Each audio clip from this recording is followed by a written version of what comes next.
Situated on the northwest coast of Washington State, Olympic National Park protects nearly 1 million acres of designated wilderness, containing wild rivers, lush forests, and mountain peaks. The United Nations have listed the park as both a World Heritage Site and an International Biosphere Reserve due to its many endemic species, its varied topography and ecosystems, and its unique formations of glaciers. These glaciers are unique in that they are the lowest latitude in the world where they are able to exist below 1,000 meters in elevation. Yet, this quality makes them particularly vulnerable to climate change.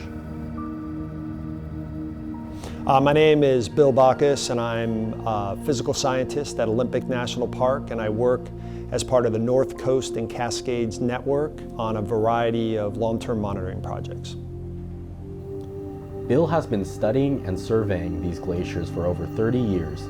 He has contributed in 2 of the most recent comprehensive studies of glaciers in the Olympics.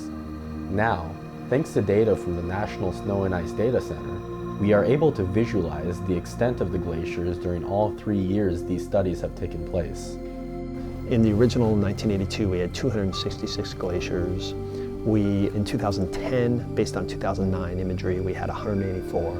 By 2015, we're looking at 148 glaciers, and that's a 46%, almost a 50% decrease in surface area of the glaciers in the last 35 years.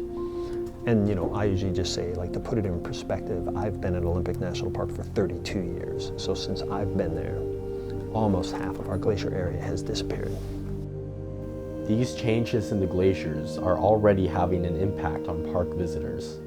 These glaciers form these incredible, iconic backdrops to our national parks. And as national park managers, the visitor experience is really important. So I always think that that's kind of the first thing that people might notice is just these changes.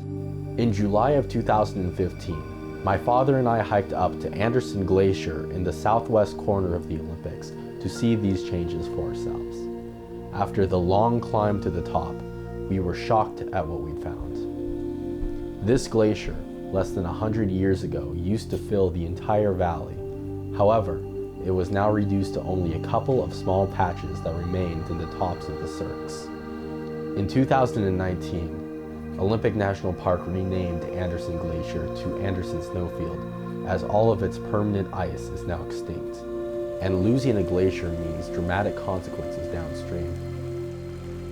Really the most profound ecological impact and issue with this glacier loss is that our glaciers and our snowpack in the mountains is this reservoir of water for our dry summer months here in the Pacific Northwest. And so the loss of these glacial resources is really going to affect the amount and the temperature of the water in our downstream rivers and lakes. Glaciers are a dominant contributor to many of the region's major river systems, including the Quinault, the Queets, the Hoh, the Elwha, and the Dungeness, all of which receive a portion of their water from glacial runoff. Yeah, okay, so I'm Dr. Andy Bach. I am in the Department of Environmental Studies at Western Washington University. If this summer glacial meltwater disappears, we're going to have a huge drop in summer water supplies, which is the season of high demand for humans, both for agriculture, but we all water our yards and fill our swimming pools and things like that in the summer season. So we're going to increasingly have more and more water shortages down the road. We are able to see what this future will look like by taking a closer look back at 2015. Your average temperature in 2015 was about 4.5 degrees Fahrenheit above normal. But your precipitation was pretty close to normal, 93%. A little drier, but not really substantially. But you can see how this temperature change really profoundly impacted the amount of snow that was on the ground. So when you go back to these projections for the Pacific Northwest, this is going to be our average conditions in the year 2055 based on models. So 25 years from now, that 2015 winter is going to be our normal winter. So as managers of park resources, or if you're thinking about glaciers, you're thinking about salmon in streams relying on this, this pulse of cold water that's going to be coming into systems in the summer, it's going to be very different.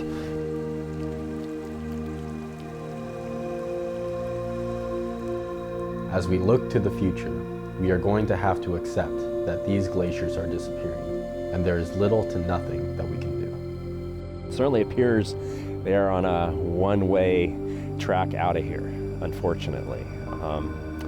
The only hope, I think, would be if, well, one, if humans get our act together and mitigate climate change, but or global warming, I really don't see that happening.